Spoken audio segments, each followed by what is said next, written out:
Oh my God.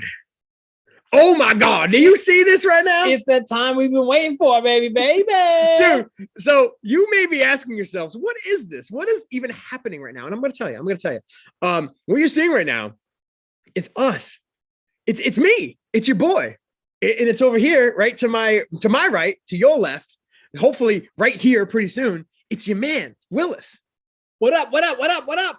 And this is the 52nd episode, the 1-year podiversary of the We Need to Talk podcast.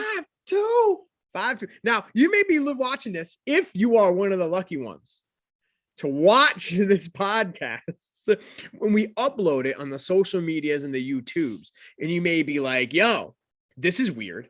Why y'all ghosts? Why you guys coming in and out of the screen? The answer is, I don't know. Yeah, we're not that tech savvy. I don't know. I tried to figure it out. I couldn't. I don't have a real green screen. We just have this bootleg Zoom stuff. So we're just working with what we got. And we wanted to make sure we came to you live from our man talking about ghosts, the most evil ghost of them all, Christopher Colombo, our friend down there in Wilcox Park, in jail over there. Live from the monstrosity in Wilcox Park. You already know. And if you don't know, now you absolutely are aware. Now you know, because this guy and me together, we're known as the We Need to Talk podcast. Yep. Live and direct from the North End studios. So I don't know if you can see me right now. It just looks like a hand. This is what I see in my dreams. But just that right there. Just that. So, listen, ladies and gentlemen, this is not a work in progress. Do not get it twisted. This is exactly what we intended to deliver unto you. So what you're seeing right now is not a technological fail. It is not two idiots who are tripping over our own petards trying to get wrong. No, this is what we meant to fucking do. Wrong. Two idiots. We are. So go ahead. We are. Also, before I get anything else twisted, I need to let my family know two things. The first thing, I am 4 drinks deep. Minimum. Second thing, I can smell it. We are the We Need to Talk podcast. And family, you can find us on the socials at WN2T Pod on Facebook, Instagram, Twitter, text message, email. What about yesterday? Were we on those things yesterday? We were not on Facebook yesterday. We were not on WhatsApp, Instagram yesterday. Not on IG. None of y'all. I was on Twitter. Yeah, but that was it. I was on Pornhub. All right. So I was on RedTube. We have a very special announcement. This is our podiversary. 1 year on the internet. Episode 52. So we have some very special things planned for today. The first thing, second thing, and third thing planned for today is that we have some very, very special guests. Yes. For the first time ever, the We Need to Talk podcast is going to be joined by some very special guests. We have our man's Felix, your boy Willis here. We are now going to be joined by the very first guest on the We Need to Talk podcast. He is a friend of ours that we have known for quite a few years. Felix has known him for a while. I've known him for quite a while, at least 20 years. Felix, I don't know how long he's been knowing him. It's been a long, long time. But our friend here helped us out greatly with the start of this podcast, with the genesis of this podcast. And he is also the host of the Struggling Artist podcast. Please give a warm family welcome to Trev motherfucking Allen. Is he here? Is my friend Trev here? I've had him waiting for a good 45 minutes now. Yeah, it's your boy. Yeah. What up, Trev? Oh, hold on. Do we know what we're doing? The answer is Not especially. You're muted. Yourself. You're muted, my guy. What are you struggling for? Why'd you mute me? Good. Can you hear me? What? Yeah. Can you hear yourself? No, he's unmuted now. We just can't get him. Oh no. We can't. No! Oh, there you are. Yeah, you false tone. All right, there it is. All right. What's man. up? I like your picture of Columbus back there. What the fuck? This guy back here. Oh, just this? Yeah. That little thing back there. It's a shitty thing to do though, because like you guys, like look now Felix is kind of like invisible and we planned it this way. Okay, we planned it this way, Trev. Don't try to get it twisted now. Do you see? We meant to do it like this. I wish there was a mute button for Felix, just for Felix. Me too. We may be able to work on that, Trev, after the podcast. Work on a little technical details, or maybe there's a way I can maybe turn his mic down. I'm sitting right here. I'm sitting right here. Unbelievable. Also, we have like a little like background thing going, and I'm hearing and disappearing. I don't know if you can see that or if anybody can see that. I don't. Yeah, we can. That's yeah. We went over that. We went over that. He can see. We are all looking at the same thing. I don't know why it's doing that. I have no questions as far as the backgrounds, but it is. Yeah, that's our background. They suck. So Trev, welcome to the We Need to Talk podcast. It's about fucking time. It's about fucking time.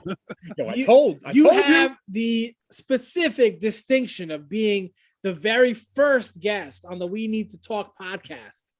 How do you feel about that? Why? Why am I the first? I'll explain to you why, Trev. Here's why. Because you have longevity with us. Okay. We have time. We have put in time with you separately and together. Right. And we've known you for a long, long time. I remember that night. I've known you for a long time, way back since middle school days. Yeah. Each other. And we met each other back when we used to be church boys together. Yeah. And now, fast forward many, many years, we have quote unquote left that life. There's always time to go back. The clergy is always calling. There's never a too late to repent, gentlemen. There's no going back for us. That's what nah. We're straight lost, bro. We're straight lost. All right. Trev, a couple of the things that we want to talk to you about was like the genesis of our podcast and the things that you had to do. You know, we reached out to you early in the process. We knew you had a successful podcast, the Struggling Artist Podcast. I know you turn your face up when I say successful, but you have many, many episodes. You talk to a lot of guests. You have a big following, so we're throwing you in the successful bin, my friend. Yeah, well, it's all relative. Keep in mind, it's all relative. But yes, I appreciate. I remember when I first sat down at that table outside with you guys. Definitely, right outside the North End Studios, right here. We were drinking some local beer from Gray Sale. Absolutely. And you guys had questions, and I remember the first thing I asked you is, "What's your identity? What's the identity of this podcast?" And you guys had it all laid out, and you were talking about all this variety, right? And I was like, all right, I could see a variety show, I could see that happening. And you guys, you hit it out of the park. After the first episode, I think is when I hit you guys up. I'm like, you guys did everything you said you were gonna do, And the big thing is what you guys are doing down in Westerly. Let's face it, I'm not the biggest fan of the town where I'm technically from, So are you technically from Westerly? Yeah, I mean, I was born in Westerly. We lived in Bradford. I've lived on, where Ann Street. I remember. What? I remember Ann Street. Yeah, Street. Ann Street. Yes, Yeah, I remember her. No, Felix. No. I'm trying to be sincere here. So anyway, before we, I came to the wrong place, my guy. I went. You say you listen to the podcast. Let's put it this way: I went to Babcock. Yes. Like before it was in middle school, I went to kindergarten there. That's deep cut. So it was a long time ago, but and I left the town and I moved away from the area and all this stuff. And I have I have a beef with a lot of things. But like what guys like you guys, stuff like you guys are doing is important for the local community. And you guys kind of make me smile every time I hear you talk about local stuff, because it makes me proud to know that there's people there fighting the good fucking fight. Yeah, man, we appreciate that for sure. Yeah, because you do come from the cut. Kindergarten at Babcock, that ain't no thing. That is not a thing. I try to act cool, big and bad, because I went to middle school there, right?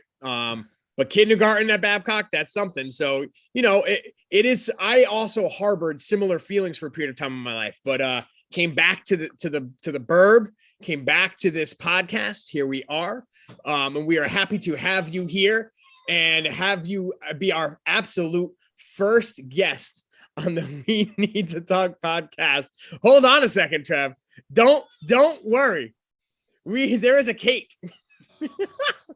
We have a cake. Is that a charter oak pen in your hand? It is a charter oak pen. It is a charter oak pen. Hey, see, I had to take notes. That area runs deep in my blood. I recognize that pen.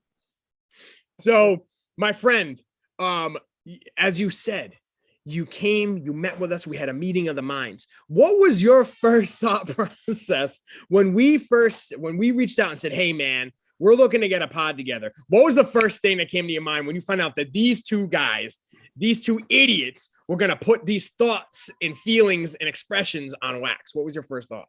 Well, I mean, I didn't think you guys were idiots. I was like, well, I don't know if I can help you. I don't know if I could help you, but apparently I shine the light for you gentlemen. So you did. You were a light in the dark. What's the old like Socrates or Plato thing? Shadows on a wall or something like that. I don't know. I learned about it in my college. I don't know. Nothing. No idea. Nothing. Something about castles in the sand. Maybe, yeah. Or you know what it was? We were walking, right? We were walking on the beach, and there were three of us. And at a certain point, me and Willis looked down and we looked behind us, and there were only one set of footprints in the sand. And we called out to you and said, "Trev, what the fuck, man? You were supposed to walk with us through this life." And you said, "Hey, anytime you look back and you didn't see three sets of footprints, I was carrying you. So you have carried us." He said, "Yo, that is so deep, son." I thought I heard that before. I thought I saw that on my TT's wall. Shit, whoa. Yeah. I can't believe Trev would do such a thing for us. And I said, thank you, Trev. Thank you, Jesus. I knew I had been friends with you. Thank you, Jesus, Trev, for so long, and it would pay off. Yes. And it really has. You have helped us more than you know with this podcast in both its evolution, its beginnings, and every week, you were always there to answer questions. If you have a question, whether it's production or content or just trying to figure out how to upload this shit to the internet, you're always there with a helping hand. And we could not have done this without you. I sincerely say that with all the soul in my chest. With his full chest. So there is one specific reason why we had you on here. Coming off of that, I think you owe everybody an apology. I think, sir, that since you are the reason that we have this here today. Oh, stop. I think you owe the pod family an apology, sir, for helping us birth this Hulk child into Bethlehem. Sir, apologize. Felix, I know what you're doing because I deflect all compliments too. So I'm going to stroke your ego a little bit. What you guys are doing is important. It's important on a local level, for people who, maybe they're searching like Westerly podcast and you guys come up. Imagine that. Imagine they want to. Maybe they want to say, hey, what's is Westerly progressive? And then they're gonna say, well, there's a statue of Christopher Columbus. That's the man. That's the man. He discovered America, Trev. So just like anything you're saying, any dirt you want to throw on my man's name and you want to drag him through the mud, that man discovered America. I equate the Westerly obsession with Columbus to Southerners and Confederacy. It doesn't make any sense. And y'all are fucking racist. Oh, my man. You heard it. You heard it from the mouth of the man right there. Well, like I said this before, like I'm not going to get into it. I'm going to get angry. Sure. This is exactly where you get into it. The forum where you get into it. All right. Let's do a little bit of history here with Italy real quick. Okay. Just a short history of an entire fucking country and region in Europe. What percentage of Westerlians do you think come from southern Italy? Calabria, Sicily, the southern part of Italy. Well, I could say Felix does not, and I don't. So I would say at least have you seen my no 23 more than 98%. Have you seen my 23andMe? Have you seen my ancestry.com? How do you know I don't come from Calabria? Okay. So here's all right. So let's talk about this.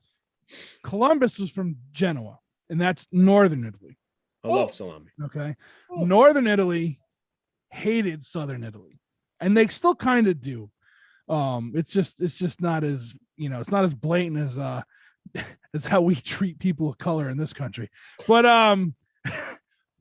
yeah. So what happens is when invaders would come and try to conquer Italy, hundreds of thousands of years ago, the North said, just take the South. And because of that, all the, and they were predominantly poor in the southern part of Italy. They were raped and pillaged and this and that and blah, blah, blah, blah, blah. Okay. So then you got this guy, Christopher Columbus from the northern part of Italy, who goes and decides he's going to go work for Spain.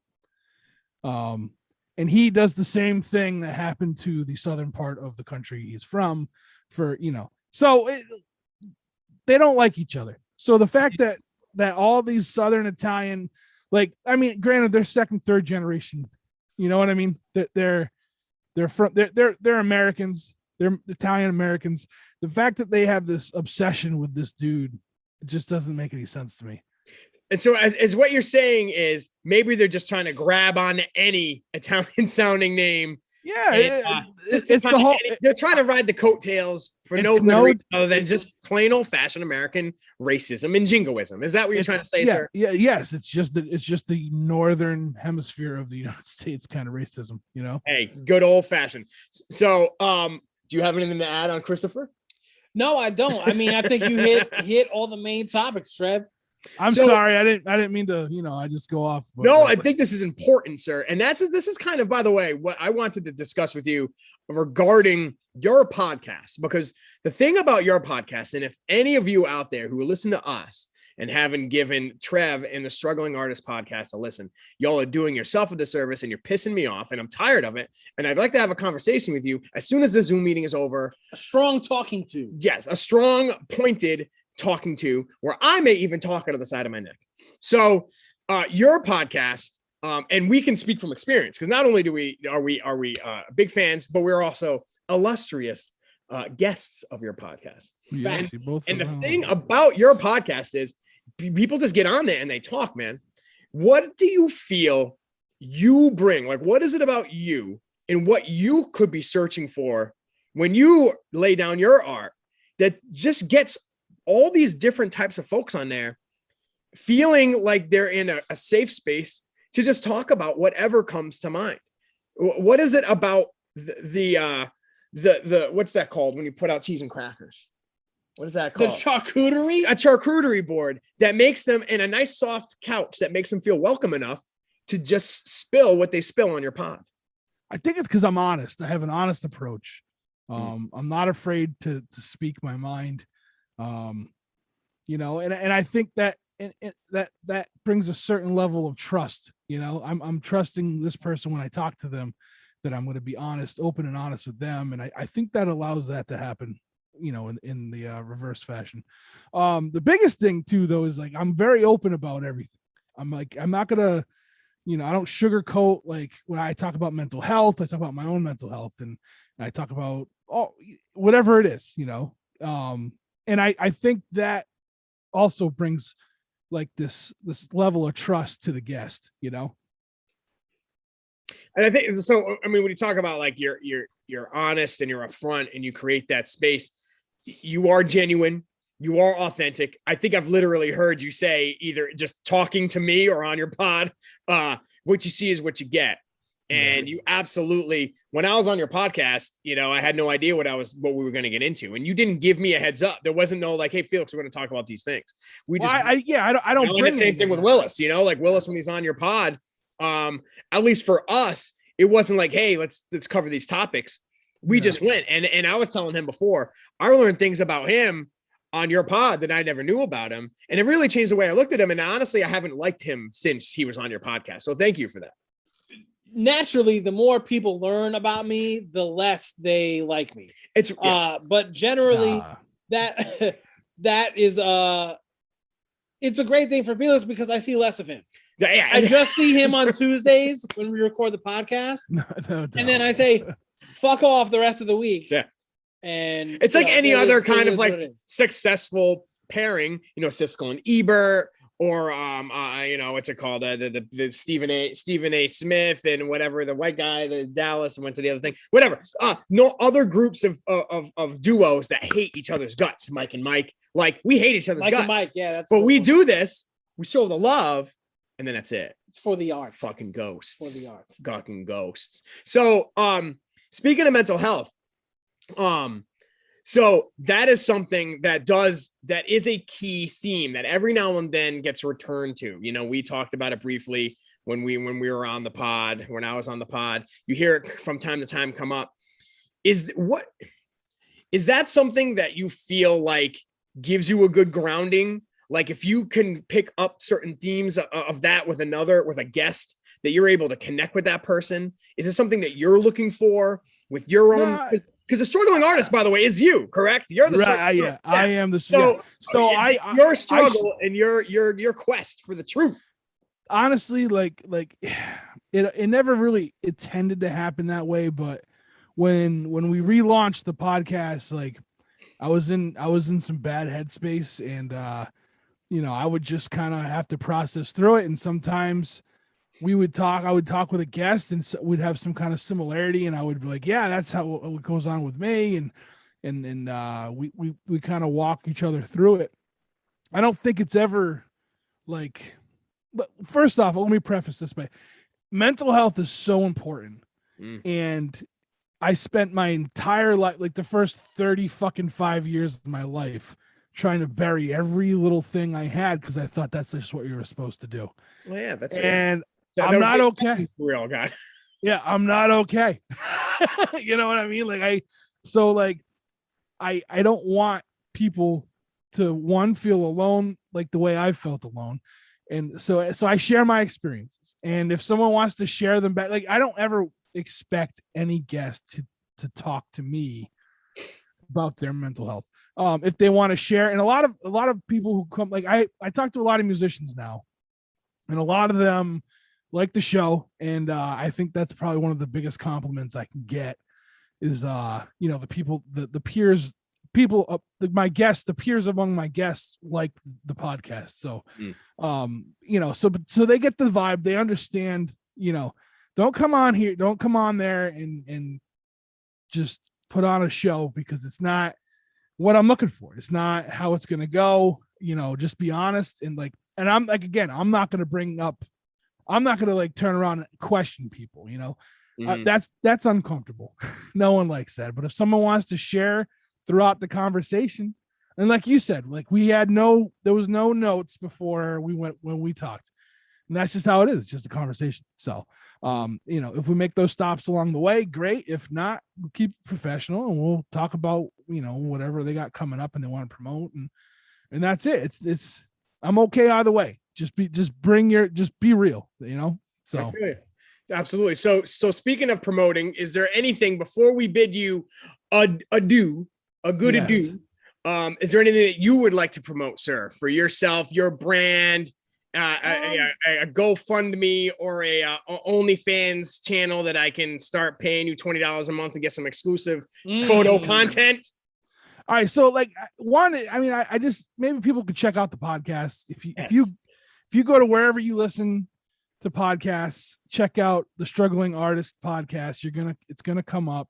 I've had a plethora of guests, mostly musicians nowadays, which is okay because I think a lot of people who look at musicians and think like they're well off, they're not, you know? Oh no. Yeah. And hell no. Yeah. So that's the thing. I have a Patreon and stuff for supporters, but I'm not.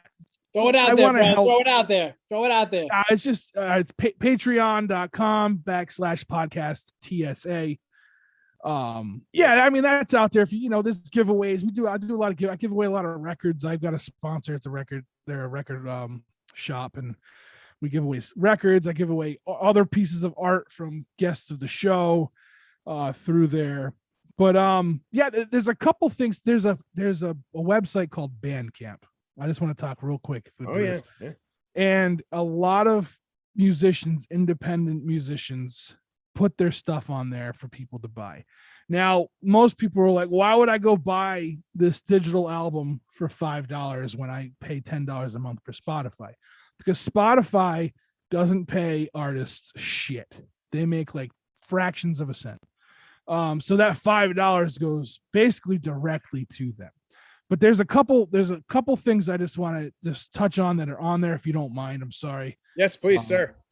There's 2 albums. They're both compilation albums. One of them goes to help a musician who was in a car accident. His name is Will Good. He was in a car accident back in April, I believe. The album is called, if you type in Benefit for Bueno, it will come up. It's a Benefit for Bueno, friends playing songs for a friend.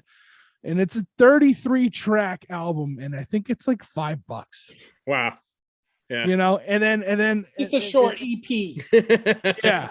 And it's like, if you're into like any kind of punk style music, it's all on there. Like there's 33 different bands that are not like one another on playing these songs from the band Will was in called The Old Edison. Now there's another compilation. It's an 11-track compilation, and it's called Punk with a Purpose. And this was put together by Scotty Saints from Scotty Saints and the True Believers, and he owns Damaged Heart Records. This compilation, all proceeds go to the Cholangiocarcinoma Foundation. Now, if anyone who's local to Westerly, okay, Kerry, who used to bartend at Good Times, this is the same cancer. This is the same cancer that Kerry has. Okay. Scotty Saints' wife also has it, and she's fighting the good fight right now as we speak. And all the proceeds go to that foundation to help find cure, because like their funding is like, I think it's like $3,000 a year. It's ridiculously low. Because it's such a rare cancer, even though it's super bad, So Punk with a Purpose over at bandcamp.com and Benefit for Bueno. Those are my picks, my things that I want to pump for those people. Appreciate it, man. That's awesome. Thank you so much. And that's Trev. That's Trev. We were like, yo, man, talk your shit. And he went, hold up. And he talked other people's shit. And that's why we love you, man. That's why we love you. That's a man, Trev. Thank you so much for coming on. Thank you so much for being our first guest on We Need Guys. Thank you so much for celebrating our Podiversary. Mm-hmm. Yeah, congrats. Congrats on the first year, and wish nothing but success for the both of you. So couldn't have been here without you, buddy. Appreciate you, brother. Hit me up. All right, you got it. You got it. All right, later, Trev. Mwah, mwah. I'm a fan of man. There it is. Oh man, I got it. That's good shit. Yo, we love some Trev Allen. We love some Struggling Artists podcast. Like we said before, we couldn't have done it without him. Absolutely not. He was a huge help to us, and we love him so much. Yeah. So we're just gonna fix something here, buddy.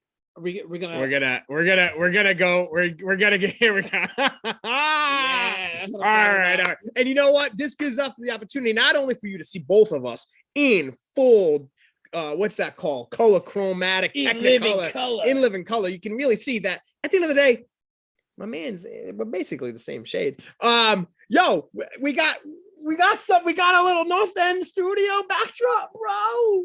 Big shout out to Kara. Big shout. Hooked us up with the Podiversary gift. We Yes. love you. Yes. Thank you so much. Mwah, mwah. And I do see a little cake There's over there in the corner. Yo, She one snuck real it in while we were interviewing Trev. She snuck in the She's cake. so sneaky. Very sneaky, but you didn't get it by us. No. I'm going to eat the shit out of that cake when we're done. There's shit in that cake. I hope not. So I hope it's a nice cream cheese frosting, to be honest with you. that's actually, so I can see it from here. I see a little orangey thing. I think that's a carrot. Maybe a carrot cake? So I think that's a carrot cake. And the whole thing, Ooh. yo, what is he doing? Tell him he's doing Way early. It's too early. Tell him to come back in like a half an hour. So we have a couple more guests to go here. Very important. We need to get to these people. These are people. Not only do we need to talk, we need to talk to our family. Now, before we move on to our next guest, Willis, I think we have some superlatives, don't we? We have some key kind of topics or segments or areas of interest that we would love to review, that we want to highlight from our past year. For any of you who went to a public school, God love you, you poor bastards. We did. And you get the yearbook, and at the end of the year, graduating year, you get your superlatives. Willis, what were you award? Do you remember what superlative you were? That's a good question. Oh man, I don't. You don't remember what you were? I really don't. I remember what I was. Do you remember what I was? No, I don't. I don't fucking right. man. We weren't friends. No, we were friends. Lies. I don't remember what you were, but you were absolutely something because you were. This is El Presidente right here. Class of '99, Wheeler High. Class president right here. 2 years in a row, I believe, junior and senior year. I ran against you, I believe, our junior year. I got like second or third place behind like Jocelyn or something. Or Amanda or some shit. Bad use of resources. Yeah. Listen, I was a third party candidate. I was just there to disrupt the system. And next thing you know, I'm working for your administration. So here we are. No, I was voted class loudmouth. Imagine that shit.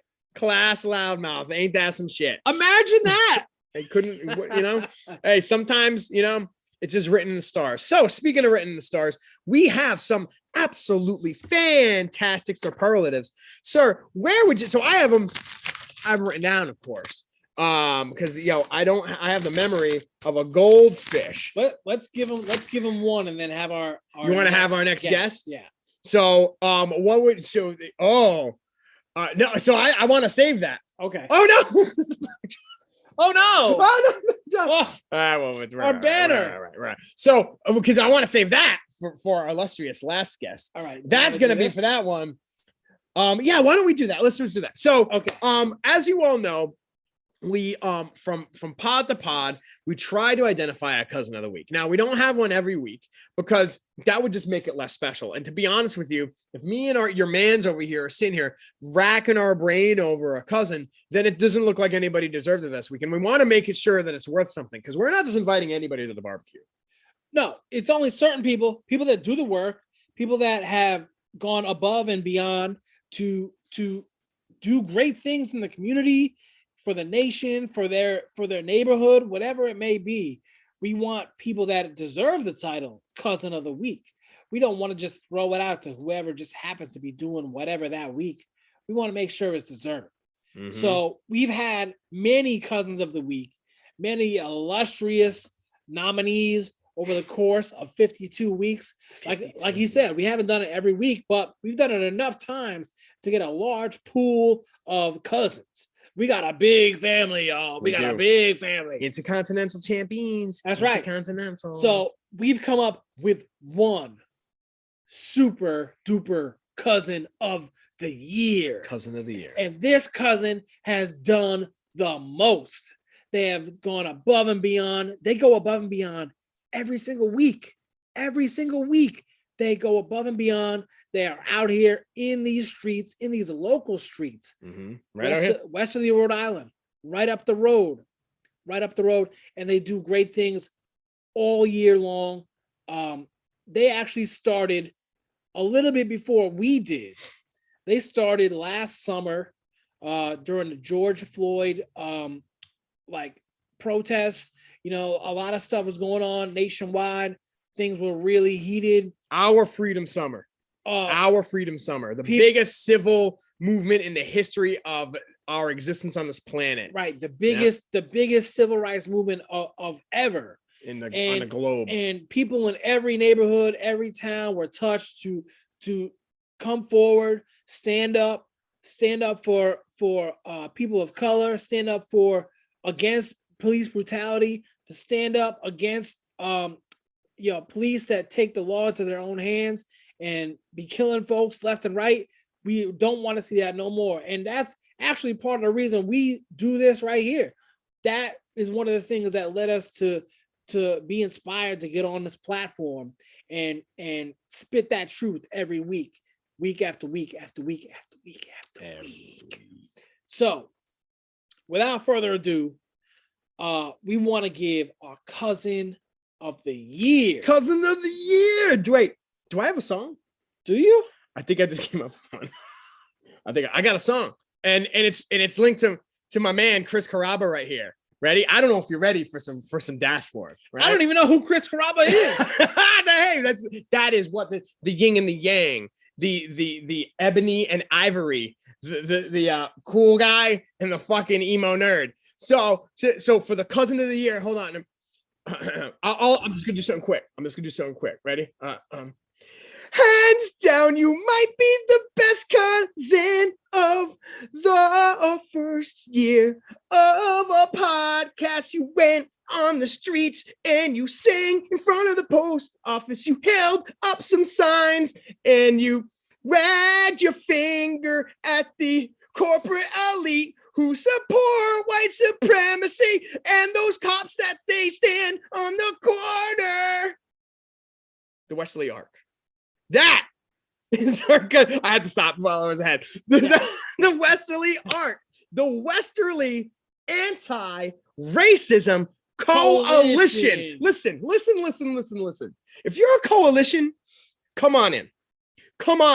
We're about the coalition lifestyle. We're about the coalition brand. Ladies and gentlemen, the cousins of the year, or the Westerly arc, are coalitions of anti-racism, because it's not just enough to be not racist. It's not enough. You have to be say, I'm not a racist. I don't say the N-word. I don't do anything that's racist. I don't say racist jokes. It's not enough. You have to be anti-racist. You have to be doing that 100%. work. And the people that have been doing that work, Leslie Dunn, April Dinwiddie, and the whole crew down there at Westerly Arc. Shout out to Big Lux. Man, Kev. All these people that have been going down to the Westerly Post Office every Sunday from 10 to 12, going down there talking about different lessons that can be learned. They've gone from just meeting every Sunday. Now they have a table with books.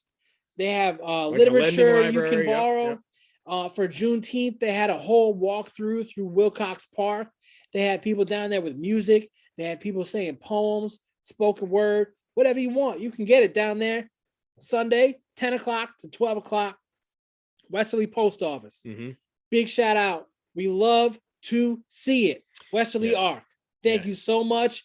And you are our cousins of the year. Does that mean they can live here rent-free now? That means they can live in the North End studio. If you need a night here, there, it's fine. We won't even ask no questions. I'll leave a sleeping bag out. I'll even leave a blanket and a pillow. So that's where when I will stay in a sleeping bag, you'll get the bed. Shout out. So yes, thank you so much, cousins of the year. Thank you for being the adults in the room. We would be nowhere without brave, powerful, intelligent, dynamic people like y'all. All right. On to our next guest. Yes. So she is Westerly's #1 Patriots fan. Yes. A staple downtown. She is down, hitting all the spots downtown, High Street, downtown Westerly. A friend of ours, and big supporter of the podcast. I want to give a warm welcome to Chelsea Frade. We have here with us none other than, don't worry, she's coming in. They're coming in hot. Yeah. We have the queen of downtown. And Chelsea, you probably didn't hear it because we hadn't let you into the room yet. Unmute yourself, you beautiful creature. The number one Patriots fan in this area, county, state, region, hemisphere. Speak on that. Welcome to the podcast, Chelsea. Hi. Hi. Happy anniversary. Thank you. My man here, good as fuck. Year one is paper. So I brought the receipts for you. Yes, I've been dying to say. We love it. What you got? Let's go. Let's fucking go. Bring up the text thread. Bring up the pod group. Bring up the Instagram fit. Bring up the pretzel fucks. Let's go. I'm ready. No fear. I'm almost on baby number 2. I ain't know nothing about being scared anymore. So Chelsea, our love, yes. my cage wife, one of my closest friends, one of our biggest supporters since we started this podcast, we have here today because not only are you somebody who I regularly kind of shout out in small ways in the podcast here and there, but you and my friend here have something in common. Well, you have a couple things in common. Both of your names are tattooed on my ass. But the other thing that you have in common is that you have both had the distinct pleasure and, dare I say, honor. That fucking hurt. Of rooting for fucking Tom the GOAT Brady. Oh, your new favorite quarterback, Tom motherfucking Brady. I don't like it, Felix. I don't like you just. I think I went a little too hard. Chelsea, explain. Yeah, go ahead. Yeah, why don't you like that? Why don't you like me showing? You of all people. No, you're not allowed. We don't want you. All set. I actually don't. I have nothing but respect for that take. When you say Mac Jones scored me more points than Tom Brady for my fantasy football team, which is still trash. But yeah, good job. That move, although I did it just to be irrational, worked out in my benefit. So good job. Actually, because he did text me and let me know in our fantasy league she was going to start Mac Jones and a New England defense. And was there somebody else on the Patriots? Who was it? Well, Nelson Aguilar, but I don't know if he counts. I did have Hunter Henry though. So, yeah. So, and I saw, and you told me that, and I didn't. The defense thing, I actually didn't think was that crazy. I started him in our league, but that's crazy to think that Mac Jones scored you more points than your boy Tom Brady on the bench. So congratulations, good call. I mean, I still lost though. So, that's a moral victory. That's the theme here. A moral victory. Yes, Chelsea, let me ask you, fantasy football aside. Yes. What were the feelings that were going through you as 8:20 came around on Sunday night and all day, I'm assuming you watched a little football during the day. All day, all everyone's talking about is Tom Brady returning to New England.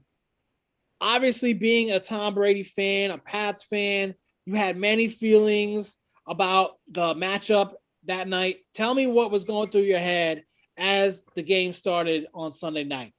I mean, it was a lot to see Tom Brady. But people that ask me who I was rooting for are dumb. Talking to Grant out there, who am I rooting for? Like the Patriots, obviously. And Felix has watched games with me before. I'm animated, you should say, I guess. And it was very weird because all the normal things that would come out of my mouth were coming out of my mouth, but like about Tom Brady, and it didn't really feel right, but it's where we were at. Did you find yourself rooting for Tom? And then via like rooting for the Bucks via Tom Brady, or was not on Sunday? No, just so on Sunday it was straight laundry, straight Pats. Yeah, that's why the other reason he was on my bench in fantasy football. No, hard no. So now that they've played, usually it's a hard yes for you. Right? Usually it's a hard yes and a soft no, a flaccid no. Now that they've played, what are your feelings about the Bucks and the Pats as the season goes on? Are you kind of one of those fans that roots for Tom from the margins and roots for the Bucks and the Pats as the season goes on? I'm gonna root for Tom, and I guess that I'm rooting for the Bucks unless they're playing the Patriots, which that'd be fucking cool because that means the Patriots be in the Super Bowl. Yeah, if anyone believes that could happen, it's me. It's me. So when we talk about the Patriots, the thing about that I always say about my girl Chelsea is that she ain't no Chelsea come lately here. All right. Chelsea has been on the Patriots beat since she was a wee lass. Chelsea, are there any memories that you could share with us of being a New England Pats fan at a time when it was absolutely not popular to be that in the 80s and 90s in this area, where even though everybody now wants to wave the flag, I think they've always been there. And I'm not taking away from the people that have been there, but in 1992, in 1988, whatever it was, it probably wasn't the coolest thing to do to be walking around with your Patriots hat on. No, and I had a Steve Nelson jersey. I don't know why I picked a linebacker at like 4 years old. Don't know why, but cool. And I guess Freddie flipped a coffee table during the Bears Super Bowl. And like, I wish I was only 3, so I don't remember. But so like Freddie, that is the illustrious Papa. Freddie Frade. Papa Friday. Yeah, yeah. And I feel like that foreshadows, like I have flipped things and thrown things and flipped cups, flipped tables, cakes on the ground. Like you just never know. So growing up, do you have like a Patriots memory, even or when you felt like you had to stand up for your fandom or well, no, but like I do remember. So everyone's like, and I don't get to complain. Like there's been a lot but like Desmond Howard, 96 Super Bowl, like it's the only person to win the MVP for special teams because he ran it back versus the Patriots. Like, but that's not even that bad. It's not. It's not that bad because a few years after that, you guys got your first chip. So it was like, that was fun. I was a freshman in college for that. That was. And you were down, and you went to college down in Washington, in the DC, and I'm the only like asshole that picked New England. Looked like a genius. Well, hey, you know what they say? Every time I look back on any kind of Chelsea experience, I realize that she was mostly right. So there's another thing that you were famous for, Miss. Oh boy. Yeah, and that's being the one, the only queen of downtown.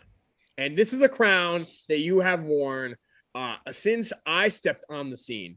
I like to so every now and then, and this is linked to Foursquare. Shout out to those of y'all. I bet Foursquare didn't crash yesterday. I bet Foursquare was still at. I could have clicked my Foursquare app and that would have came up.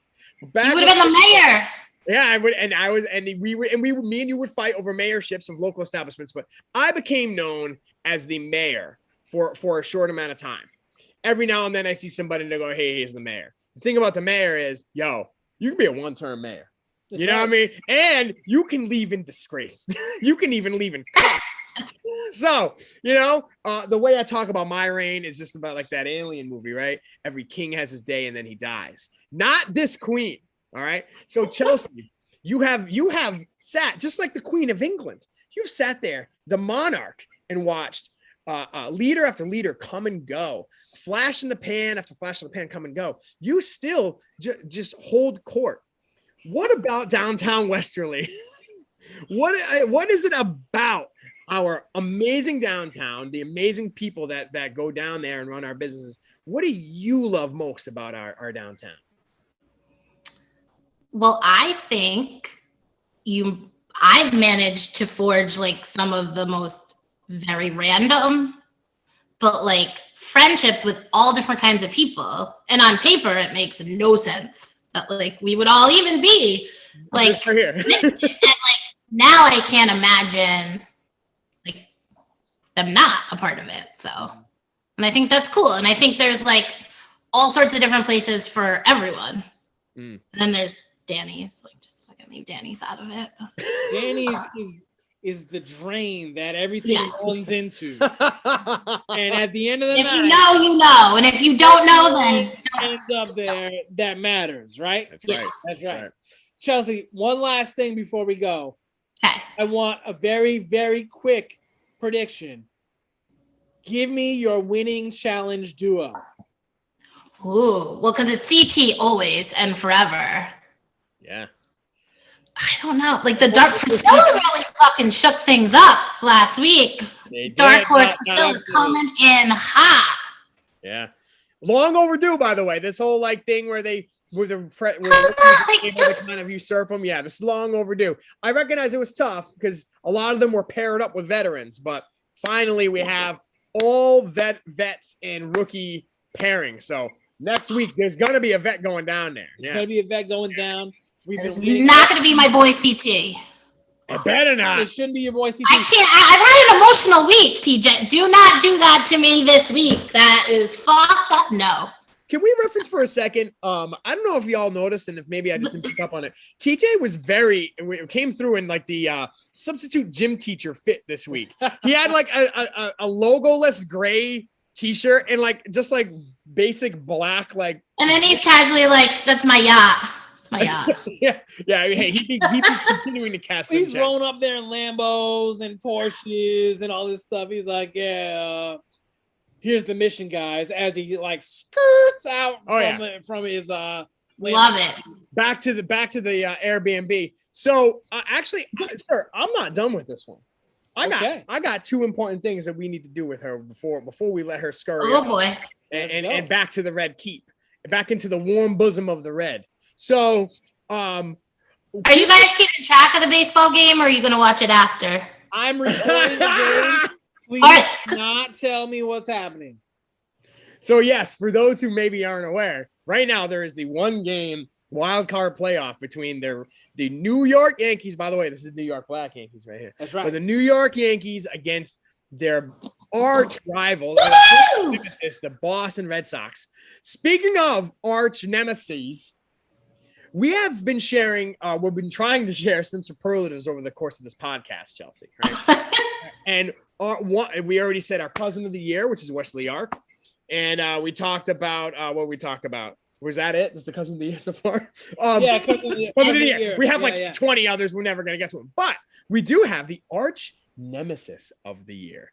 And we wanted to make sure we announced it with you present, because we think that you would very much understand and identify with this. So I'm going to give a little drum roll.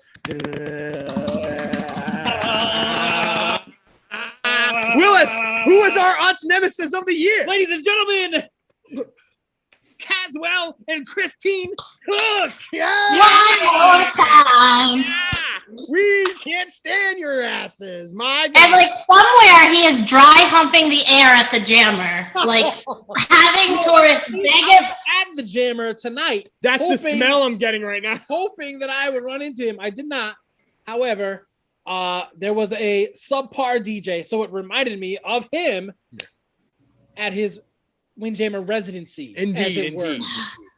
Yeah. Now, so one last thing before we, and I'm telling the truth now. This is the true thing I'm going to say. The last thing.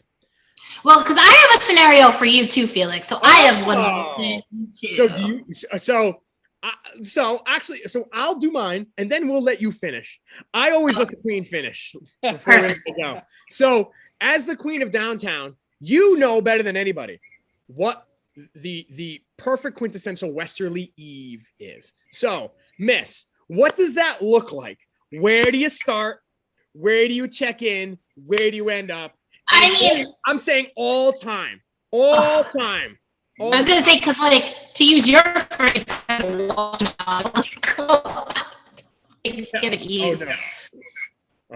time. Yeah, all time. First of all, shout out to Christina's Uncle Mike, because there used to be the hometown Westerly party there, placing bets on the game. Yeah. But dinner at 84. Yeah. Probably. Couple drinks at the bar while you're at 84. Yep. Dylan's. Yeah. Dylan's used to be the spot. Yeah. No one is waiting in line at duty, so you got to go through the side door. Yeah, absolutely. And Perks is always the staple. Can't leave Perks out. It's a staple. What about, let's say it's last call. Where are we going, Che? Oh, good times. Good times. Got to check into the fan. Oh yeah, gotta get the hair flowing. Yeah. In the fan. Yeah, get some shots of Dr. McGillicuddy's over there on the dark side. You'll love to see it. All right, miss. Okay. And then, by the way, for those who really know, after Hootie's goes down, there's some after hours going on. But we won't get into that. That's off mic shit. That's classified information. That's on the Patreon. When you guys have one of those, right? That's right. 100%. All right. You launched the Patreon. So Felix, you love to just announce how after Sunday, no Patriots fit. You should respect. Root for Tom Brady again. I'm going to give you a scenario. Wow. Scenario me up. I just wanted to think about it. And it works for Willis, too. I had to use baseball. But let's just say. Oh, man. Derek Jeter, your boy. Captain. Leaves on your birthday. And then he, plays for, the Atlanta Braves or some shit. You tell me you don't root for him except, once every 2 years when he comes back to Yankee Stadium. Do I? I'm trying to think of if I've ever had something like this, and to be honest, I really haven't had. Because so this is a very particular circumstance because Tom is not done. So I was going to wait to do my Felix Thomas. Another superlative. He's gonna come back. No, so hold on. Another superlative that we were gonna have is our prediction of the pod, and I'm gonna share mine now because this is a good time. Oh boy! It was my Felix Thomas prediction of the year, and I was re-listening to our first podcast, and I made a prediction on the very first podcast. I didn't call it Felix Thomas, but I made a prediction on the very first podcast, and we were talking about GOATs. We were talking about LeBron versus Jordan, and we were talking about how the only equivalent to LeBron is Tom Brady. And I said on the podcast, day one, that LeBron and Tom Brady, one of them is falling off. One of them is washed and is reaching the end of his career. And you want to talk about swinging a miss? Felix Thomas is known for his bad takes and even worse predictions. And I don't know if I have a worse prediction than Tom Brady is done. Because he went on to win the Super Bowl and the Super Bowl MVP. Sure did. So here I am. So you got me. Guilty as charged. I probably would stand up and clap a couple times for Jeets. All right. Fucking A. You know what? If it was Jeter, I would give him a little clap. If he's on the Braves don't really play the Yanks that much. And I was trying to think of a good team that was kind of like the Bucks. That's a good example. They happen to play this year, but it's an aberration. So I meant you couldn't go to the Red Sox. Felix, imagine Brady went to the Giants. Then what do I do? Or the Jets or something like that. No, even more but no. The Giants would be worse. Yeah, it would be the worst. That would be the worst case scenario of all time ever. Sure. I know, and a lot of people might be different, but Chelsea, I respect. She keeps that same energy. She's got whatever you feel, however you feel for the Jets, but you fucking hate the Giants. You won't let those balls go. You still the Jets are irrelevant. Because they played the halftime shows. Tom Petty at the second one, and Bruce at the first one. Yeah, you still hold grudges. I love it. I love to see it. All right. Well, this was fun. It really was. Thank you so much, Chelsea, for coming on. It's been a total honor and pleasure having you on. We know you support our podcast so much, and we really appreciate every little bit of it. So thank you for listening. I love you guys. Thank you for coming. We'll have to do a 1 year of the Instagram song party, right? Because that was that's in 3 weeks. Yeah, that's coming up soon. Put it in your day plan. We will get it. We will get it popping. Absolutely. We love you so much. Thank you for doing this for us. We love you. Thanks, Chelsea. Bye. Bye. Wow. The queen. We don't have the queen. Can you believe it? Amazing. Oh, I've been waiting to have her on since the very beginning, and she did not disappoint. So do you want to get to any of our other superlatives before we let in our last and dare I say brownest guest? Let's do one more. Best debate. All right. Best debate, right? We'll do best debate. Now, this is the issue or topic that Felix and I just did not agree on. We couldn't get it right. Mm-hmm. A lot of things we agree on. A lot of topics we come straight down the middle. We do like social justice. What can I say? We like social justice. We like the Yankees. We like nerd shit. We Nerd like the shit. Knicks. What's the chances of that? My God. But there's some things we can't agree on. No. So there's two debates in particular that we had some good quality chit chat on. And the thing that I liked about them is that people weighed in on the outside world, that you, the pod family, came in and let me tell you, you made me feel bad about myself. You really did, but it's okay because I stand by my fucking takes. And so those two debates, right? So do you want to say so my favorite debate that we had was just what the queen just referenced. And that was our live stream, our block party, where we counted down our top 10 summer slappers. Ooh, yeah, that was a good one. We did our top 10 summer slappers, and we played them. We didn't know what each other had, and we would preface it. We would do a little intro, and we play a piece of the song. We dance, we get lit, and I started out strong, but then I ended with you took issue with make them say and then I went into Lil Wayne, let the beat build, bitch, and ended with I think I forget what's Kanye's song, but it was not necessarily a fucking barn burner. I think it was like Celebration or I think it was like Touch the Sky. It's or Good Life. Like that, I think it was a Good Life. Yeah. All right, so that was my favorite. And then obviously if you were there and watched it, I came with the Thor's hammer at the end, which was Juvenile, back that ass up. It was fucking you. Actually, I think you actually did have. That's the Mariano Rivera closer. There's nothing that's coming back from that.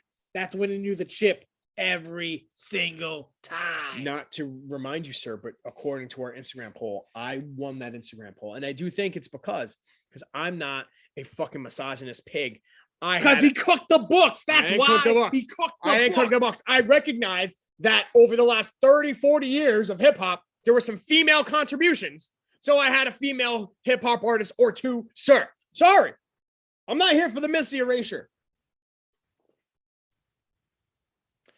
My best debate was not the Summer Slappers. That was a great one. What could it have been? Mine, episode 7.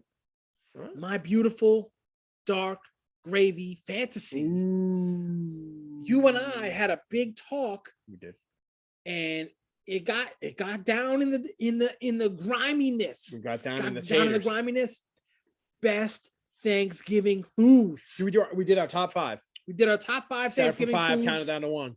Man, we had some serious debates. An all-time was, I'm just gonna say it. This dude coming with the fucking pearl onions. Listen, I stand by that. This Thanksgiving, fucking coming up, by the way, 2 months from now, I'm gonna fucking make some pearled onions, and we're gonna do that on the pod. We're gonna have a fucking pearled onion fucking tasting on the pod. Your time. Look, you're gonna be on a premium with time with 2 kids coming. Listen. All right. You're going to have precious moments. Don't waste them making your pearl onions. Make the stuffing, make the mash, make the turkey. 1 veggie, and that's all you got time for. And by the way, one thing we agree on, make that veggie like delicious and heavy. I want a string bean casserole. I want a candied yam. I want a mashed potatoes, which is barely a veggie. That's mostly starch. The same thing with the yams. We don't give a fuck. I'm not looking for no broccoli. Oh, I did say I wanted mine broccoli, but cheesy broccoli. Okay. Cheesy broccoli. Okay. That was one of my top 5, a cheesy brock. Now, I recognize that out of our lists, yours was the one. If I was looking at 2 menus, I'm going with yours. I had mac and cheese on there, I think. I had mac and cheese on there. Yeah. And by the way, I had one food item that was just gravy. You're just going to have a bowl of gravy? I stand by it. I stand by it. You put gravy on all the things. So, great debates. We love a good debate. We love a good quarrel, a good conflict, a good lover spat. Speaking of lovers, the only lovers left alive are these 2 cats right here, and our 3rd Brown we're bringing in from the bullpen right now. We are honored. We are sweaty. We are probably have our expectations too high. He's probably not even really here because we've had him in the waiting room for about 50 minutes or so. He's been connecting to audio for as long as I can remember.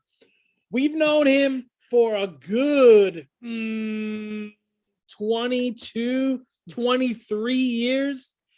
He has been one of our closest friends, maybe our closest friend. Ride or motherfucking die all day, every day. Without further ado, ladies and gentlemen, Gerard Gonzalez. Look at him. Look at him. Get on the train. Get on the train. Sir, get on the train. You may unmute yourself. You can unmute yourself whenever you feel the spirit moves you, sir. Yeah. Oh, man. Yes. What it is, though? Yes. What's up? Yes. You already, he's got a headset Dude. on. Dude. Oh, my God, man. Can I just tell you how excited I am to be? This is one of the top achievement of my life here. Hey, I made it. From 5 to 1. 5 to 1. I made it. Gerard, how does it feel to be on the Intercontinental Champions of the podcast game? Dude, it feels great, dude. Yes. Yes. Feels Yes. like that, baby. Yes. Oh, excuse Let me. me tell Look you, at it this. feels fantastic. Sorry, I'm a podcast for rookie you here. to be on here with us. We've been kind of dragging our feet, having guests for a long time, and this is the Stone Cold me. Let's do it. Break it up. Yes, sir. Yes, sir. Look at that. Look at that mitt. Are you a giant? Look at that can. Look like a... I got these. Look at these things. Wow. I'll hide the whole. Look at that camera gone. You can't see. We can't see him. Where do you, Gerard? Are you still there? Okay, he's there. He's there. He's there. All right. Listen, we want to welcome you to the We Need to Talk podcast. You are, like we said before, one of our closest friends. You know us better than we know ourselves, better than our wives and girlfriends know us. Look, you got to fucking out me on a pot. You got to say wives and girlfriends. It's wives true. And girlfriends. It's true. Oh man, they know. They know. Come on, they know. Look, they know what I know. He is the GOAT. We want to first time bring you in. So tell us, this weekend we watched week 4. Ooh, you're going crazy. 4 Isn't that crazy? of the NFL already. We're almost a quarter of the way already. It feels like it just started. You, as the folks see, big New York sports fan, Yankees all day, every day. Not only are you a fan of the New York Yankees, but you're also a fan of the New York Jets. Oh, God forgive me. Now, we know this is a sore subject, so we're going to tread lightly. But please give us your assessment of the 2021 New York Jets so far. I'd say a slight disappointment. I didn't have first off, we got our first win, which is exciting, right? So yeah, hey, yes, haven't been able to say that in a long time. A win is a win is a win. Right, wins a win. Maybe wins a win, man. I didn't really think coming into this season that like, oh, we're gonna make the playoffs and we're gonna make some run. You know, you just want to see progression from these guys right now. They're like the youngest team in the NFL. You know, I think I heard a stat where they're the youngest team in the NFL. If not, they're one of the youngest teams. So that's nice to have, because for the last 8 years I've been hearing rebuild, and we've been the oldest team in the NFL. So that's just that's not a rebuild, man. That's a dumpster fire. So we got our first win. The kids going through kid stuff, they're not helping him. Everyone there is a rookie. From the GM's got a couple years in now, but like from the coaching staff on down to the kids, man, they're all they're all learning on the job right now. So it's probably going to be a tough season. So take your wins when you can, and hopefully this kid doesn't get hurt this year. When you say kid, you're talking about the illustrious Zach Wilson. Zach Wilson, yes. Which you guys took with the number 2 pick in the draft. Number 2. Missing out on what everybody thought was going to be the number 1 pick in the draft was Terry Bradshaw, right? Terry Bradshaw, that's right. They brought him back. They brought him from the desk. Old man Terry. You guys were slated to get the number 1 pick all season until you basically backed into a win, right? But at the end of the day, any one of these rookie quarterbacks right now could turn into something, right? And there's really nothing that I've seen out of Zach Wilson that I necessarily, it's not like Justin Fields is blowing it up yet. Trey Lance is blowing it up yet. Any of those guys. Even Trevor Lawrence. Right. Having a rough year. Terry Bradshaw. Yeah, it's Terry Bradshaw. That's right. Terry Bradshaw. So him and Zach Wilson are tied for turnovers right now. Trevor Lawrence is the guy I saw down at the supermarket earlier tonight. No, see that guy, right? Yeah, at McQuaid's. That guy, Trevor Lawrence, man, with the bag outside. That dude. Very, very good bagger. Very good. Great bagger. So now I did want not to continue to poke at an open wound. Poke away. All right, man. Hey, say no more. You heard the man. Zip. Sam Darnold,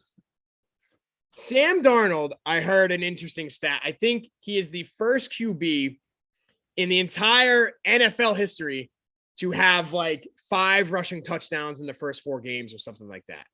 He looks pretty agreeable down there in Carolina. And up until this past weekend, I don't know what the stats have been. He was a top 3 fantasy quarterback or something crazy, right? Seeing him go on and at least begin to heal post New York Jets. When I say the name Sam Darnold, what feelings do you feel inside of your chest and down in your lap, inside your head and your butt? What do you got? And before you answer, part B to the question. There's a part B? That's my question. Did you know that he was the white Michael Vick? So I'll start with that one. There is no white Michael Vick. That's not even a thing. So is that on account of the dog fighting? That you can be that athletic, but I mean you ain't gonna go start a dog fight, right, man? I wasn't referring to the dog fighting. I mean, Michael Vick is Michael Vick as a whole. That's how I see him. Peanut butter and jelly is peanut butter and jelly. Michael Vick is Michael Vick. But Sam, different sandwich. You're saying he ain't a white Michael Vick. I mean, I guess we don't know that Sam Darnold isn't running a dog fighting ring. We don't. Fair. So Let's give him a couple years. I will again say. Ask me this in 3 years. Did you know that Sam Darnold was the white Michael Vick? I haven't gotten a tweet yet from Sheffy, so I would say he's not the white Michael Vick. Fair. Good for him. So Felix, he's got all those rushing touchdowns. Okay, first off, happy for him. Let's start there. Happy for him, because that for the last 2 years, really, even when Todd Bowles was there, he came onto Michael K show on New York radio every week after a loss for 3 years and was like, it's my fault. We had a good practice. It's my fault. With people like Jamal Adams was like, fuck this. I'm out. I'm not doing this anymore. I'm sick of this. Losing and coming in. People like Revis were like, fuck this. I'm not doing this shit no more either. Big name players, all pro players, I'm not doing this shit. This dude stuck through it his whole time until he left and took blame for every fucking game. Never threw anyone under the bus, always him or whatever like that. So good for him, man. They never really gave him help or anything. The guy who actually coaches Carolina now, Matt Rule, they brought in for an interview the year that they got Adam Gase, and they were like, we'll hire you, but we want to pick your coaching staff. And he was like, fuck you guys. I'm not going to let you pick my coaching staff. You guys don't have the resume for that, man. I pitched my own. So he decided to go back to college, and he came back and ended up getting Sam Darnold anyway. But so the rushing touchdown thing, another stat was not only does he lead all quarterbacks, he leads all rushers for rushing touchdowns up until yesterday's game. Until yesterday's game, he was leading the NFL in rushing touchdowns. Wow. And then he rushed for 2 more, right? Something like that. He's got 7. How many running backs got 7 rushing touchdowns right now through 4 games? Do you think that's a product of his athletic ability as a whole, or do you think it's just him decision making, seeing all right, I got a room to run here, that's the smart move? Or was that a thing even when he was with the Jets, Was that an option that they just didn't take advantage of, or is it? Now that he's a part of the Panthers, they're utilizing his athleticism more. Do you think that's it? A combination of, so he was always super athletic. He made like some of his best plays were like runs.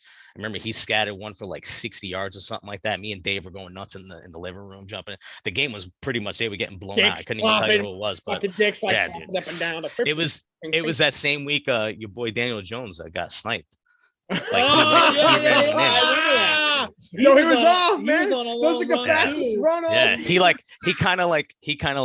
faked one. Like he faked he was gonna slide, and they kind of like let up, and he took off, and he kept going. It was nuts. But so they just have better players, better weapons than the Jets ever gave him. Like start to finish, he's never had a team like that from offensive line to running back. I mean, him and Christian McCaffrey, he's got Robbie Anderson, and DJ Moore's having a year right now for him. So he's just got way more weapons, a way better coaching staff. So, like the Jets with bringing in Gase, I was like, come on, man. Like that was never. And you were on that in the beginning. I remember right away, man. Right away. Back and forth, and I kind of was like, I don't know, man. He kind of made something down in Miami, and you were like, absolutely fucking not. Like, nope. All the radio stations like, oh, give him a chance. I'm like, fuck you, give him a chance. We just got off like 2 losing seasons, man. We got to give this guy a chance. We just came off of like 5 losing seasons, man. He made the playoffs one time with Miami, and they had to do that miracle Miami play where they had Gronk all the way in the back trying to make a tackle, and they caught like some crazy touchdown. Yeah, that was one of their wins, and they barely made the playoffs. It was like, and the owner at the time, not Woody, his brother there, Christopher Johnson, said some shit like, oh, he's an offensive genius, and I'm like, we're fucked, dude. Fuck, dude. That's it. Pack it up. When you hear the people in charge start throwing around genius, stuff like that, to people that damn well are not a genius, that gives you pause in your heart about the direction of the franchise. I shouldn't be able to know that. I'm sitting in my basement right now doing shit. Like some loser like me should know that. You know what I mean? Like come on, I should be saying that. Yeah, you should hire Gase. I'm the idiot that should be saying that. So speaking of rooting for New York sports, we were talking off mic, comparing scars that you have left us on the inside of our thighs. And we were kind of talking about how this guy right here, this guy that the pod family can see on the screen, moved up from Brooklyn to the sticks of North Stonington, Connecticut. And not only did you come from Brooklyn to North Stonington, somehow, sir, you stumbled upon the only group of New York Yankee fans that really you can find in at least all together. It's true. Tell us what it was like to come from, an urban environment, New York City in the 90s when hip hop was popping off and all that stuff, ending up in fucking North Stonington, Connecticut. What was that like for you? So in Brooklyn, I used to go to sleep till like, cars buzzing by your windows, honking, hey, motherfucker, like at 12 o'clock at night or stuff like that, and that's like the sounds that you sleep to, And when I moved up here, I think it was like 16 something, turning 16 that year. And, like it was like so quiet, and all you could hear was like crickets and an owl every now and then. Dude, I was shitting myself. I was so scared. I've never been more scared in my life. Maybe I thought like Jason was gonna come snatch me out of the woods or something. Yo, Jason Vandervliet? I didn't know him yet. And hell no. Nah. That's why you were so scared. Jason didn't want it. Nah. But moving, like, to be honest, I moved up and I was scared, man. Like I thought it was just gonna be a bunch of like white racist people up there, man. I was just some Puerto Rican kid, and they were like, "Hey, man, come meet my friend Felix. He's Puerto Rican, and I meet you." And I'm kind of like, "This dude ain't like that Puerto Rican, man." This is what they call Puerto Rican up here. Yeah. I was like, I'm like, what? Hey, it's me, Felix. But to be honest, like Felix was like one of my first best friends when I moved up here, man. Me and him used to chill all the time, and then it kind of rolled into like Willis and like all you, like you and Dave knew each other since you were kids, and you guys took me in and stuff. That's that's why I love you guys so much, because y'all didn't have to do that. You guys didn't know me like that, man. I was just some thug from New York, and like we all just kind of clicked, and was never really a problem ever between us or anything like that, and it was always laughs, So always a lot of kissing and hugging. A lot of kissing and hugging, maybe it's like little crying every now and then out of love. Every now and then, Listen, we went through it. Yeah, but like for honest man, like you guys, a lot of you guys pulled me through, man. It was a couple others because it was rough moving up here, man. Because it was, like in Brooklyn, you could get up and go somewhere whenever you want. You didn't need a car or anything, and we lived in Winnechaug, which is one of the most remote places besides the casino there in North Stonington. And me and Felix lived on the opposite sides of North Stonington. He had the only car. So if we were doing something, Felix had to come all the way to my side of North Stonington, pick me up, and then maybe even have to go all the way back. My mom would be pissed if we were hanging out late night and it was a school night. And it was like, Mom, I got to go drive Gerard home. She's like, what? Because I wouldn't see her for 3 hours. And it wasn't because we were getting into nothing. I just drive all the way back. Dark as hell. Dark. I wasn't giving him gas money or anything like that either, man. Fucked up. I was like $1 a gallon back then. Yeah.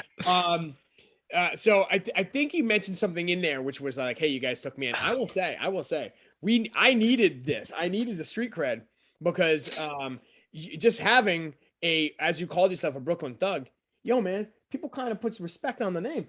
They stopped fucking with us sometimes because we had somebody that was not afraid to throw punches. Yeah, we were gonna fight. His name wasn't Adam Coates, you know what I mean? Yeah. So we definitely appreciate street cred that you brought to our road. So thank you. My little ass was always down to fight.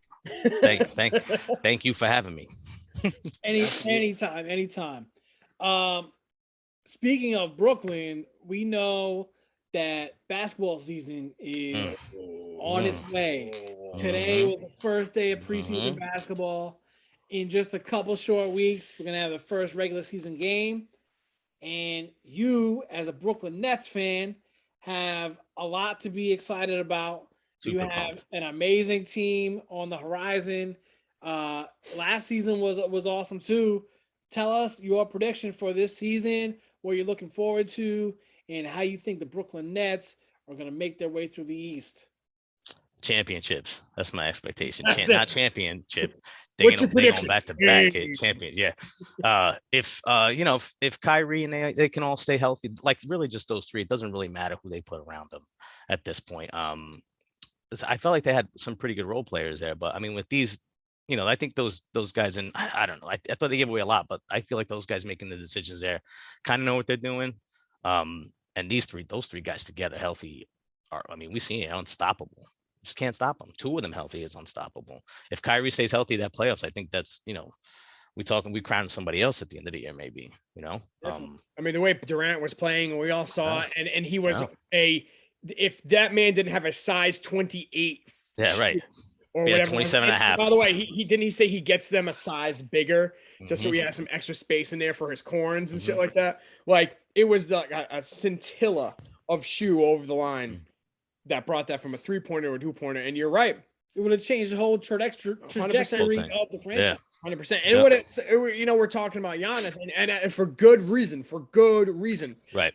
Sports is that crazy thing where, a helmet catch is all that stands between all-time greatness and not, and literally a toe over a line. And the Brooklyn Nets would have been continuing to compete in the East. Now where are you in the panic meter for this whole Kyrie? I ain't getting vaccinated, which means I'm not playing half of our game. What's that? Oh, that's high. That's off screen. We can't even see that. Reaching way up to I can't. Is the ceiling the roof? The meter is the ceiling still going up. Is still going up. Damn. Ceiling's the sky right now. Ceiling's the sky for the panic of Kyrie. That guy is the Kanye West, the Picasso of basketball. Man, he is an artist out there. Yeah, the shit that he does, man, is unbelievable. It's unbelievable stuff that he does with a ball. It don't make sense. Like he's doing like some Dr. Strange shit out there sometimes, like with his offhand underneath on the people. Yeah, he's crazy. So I'd like when they signed him, I'm like, fuck, man. But we getting KD, but he's just he's some basketball player. He's maybe one of the best point guards of all time, but he's wacky. Basketball is not his priority, and it's hard to. It seems like he's doing a lot of like outreach and stuff like that. I really don't know, to be honest, but it seems like he's doing a lot of stuff that he's like, he just cares about a lot that's outside of basketball, So I don't know, but if he comes back mentally right and they come all back healthy, they're going to be a problem for anybody. They're going to be a problem for anybody. I think you have to say straight out the gate, even above the Bucks. I would give the edge to the Nets in the East right now, only because those big three are bigger than any other big three you've got. Right. Even with the Bucks, they had Giannis, they had Drew Holiday, they had Chris Middleton. Those guys are really, really good, but they're not as good as the Nets big three. And the Nets unhealthy took them to the limit. Right. They weren't even full strength, and they took them to the limit. So that really all season is gonna be the big question.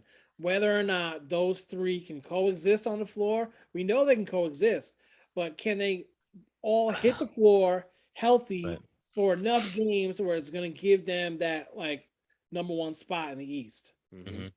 I think they really just need like two of them to play. Let one chill. I'm okay. It sucks. The thing I hate about wrestling is that it sucks for the fans that pay the tickets, man. That's so terrible. But as an intelligent fan, you're like, I want these guys to make it. The NBA season is long, man. So if they really could just get two of them out there healthy at a time, and rest these guys as they have to, as long as they're not, once you one, two, or three, just coast until the end, and then during playoffs, everybody's a go. The other thing, I mean, when you talk about resting your team, is that like you can rest a guy and you still have like two Hall of Fame, literal MVPs of the league type players. But we know that there'll probably be some games, at certain times in the summer schedule where like, you know what, it's just that it's just freaking Sacramento coming to town. I think we're good. Yeah. Very good. One of them is already hurt. Kyrie is off doing something in freaking in an Australian outback, and let's just sit KD tonight, kind of thing. But hey, man, absolutely. I think I just saw a thing, some kind of a poll. I don't know if it was like sports writers or whatever, but it was essentially like who do they favor? Who is favored to win the championship? In like 77 to 20, bad at math, 23. Was 77 of the responses were the Nets. The small piece was the Lakers. So people are still. That was it. Two people. That's it. That was it. Like the vast majority. Nobody was out there. The whole poll. Nobody was out people, there. Excuse me. Two teams. I don't know if it was like LeBron's mom and his wife. That was it. It was Bronny's summer league team. So yo. We gonna get into some nerd shit. Let's do it. Let's get into some nerd shit. Let me tell you something about. Let me tell y'all out there who maybe need a little bit of education. We weren't used. We weren't used to the enigma that was Gerard Gonzalez. He comes through. He comes up from Brooklyn. He's coming with the urban edge. He's got the little, the scowl on his face, but the girls love it. They tussle his hair, black as night. The kid can dance. It's something. But then we go to 5-tool player. 5-tool player, and let me tell you, you really want to see that number one tool. Oh, jeez. So we get to the Crystal Mall, right? We get to Crystal Mall, and we go to the arcade down there in the front. And you would think this guy is going to be on, like, I don't know, some Time Crisis 2, which 100% we all were. But he's going to be on some Time Crisis or maybe the X-Men game a little bit. But, this kid walks up and is the king of either the Capcom, Marvel versus whatever, Street Fighter, or the Dance Revolution, the DDR. I didn't do that in high school. I saw you on some DDR, man. I don't know. Dude, that came out. We were already adults, unfortunately. But this motherfucker used to wax fools at the Capcom versus games, the Mortal Kombat. I think I lost a bet with you and Silva. Mm-hmm. So your nerd credentials run deep. Don't even get it. I won't. Yeah, Marty still got PTSD. So your nerd credentials. Why are you dropping names? Your nerd credentials, they run deep, my guy. So when me and him are talking on the pod and we're talking about Star Wars, obviously the big thing lately has been Marvel, because Marvel has been essentially running the nerd game strong for, I don't know, like I would say the past couple of years, they've been almost the only ones batting 1,000. Game of Thrones unfortunately ended in a way that not everybody was a fan of, basically nobody. Star Wars, obviously, the ninth movie landed with a thud, but Marvel has kept that same energy the whole time, continuing with the TV shows. Now, What If? So, my man's spoiler alert for anybody who has not watched the newest What If, because it was literally genre and dimensional bending. Sir, where are you at with What If and what it's doing with Marvel right now? Dude, can I just tell you that like Marvel is the reason why it's cool to be a nerd right now. No. It's a couple decades long now that they've been kind of running the movies, and now they're like kids roll into it and stuff like that. But when we were kids that age, get your ass kicked. You get caught reading some books like that, maybe, But dude, this What If series is way beyond what I expected. It seems like at first I thought it was all going to be single stories, but I mean, I don't. Can we spoiler alert here, or is that cool? Okay. So it looks like they all coming together, which is, from my understanding, since I read What If like back in like the 90s kind of, and they were just kind of like single stories, you know what I mean? Like, what if this happened? What if that happened? Like kind of like the show is, but nothing like this where they're kind of intertwining and the watcher never gets involved. So this is something epic as far as I know, unless I missed something, which I'm sure I have. I've been at comics for a while now, but this is a nerd boner orgasm all coming together in a bowl with blood, sweat, semen, and tears. Oh my god! Now there might even be a poop in there. When I watched the episode last week, we had only seen the watcher inject himself into the story one other time before that, and that was in the Dark Doctor Strange story, which was one of the more moving entries. Right, like that Doctor Strange shit got me. He saw how powerful this Disney shit. You know what I mean? He was absorbing all these other villains and beings, and just gaining so much power. And like that was the first time we saw the Watcher kind of like apprehensive about what was going on. Like he had told us before, I don't get involved. I just watch. I'm just observing, yada yada.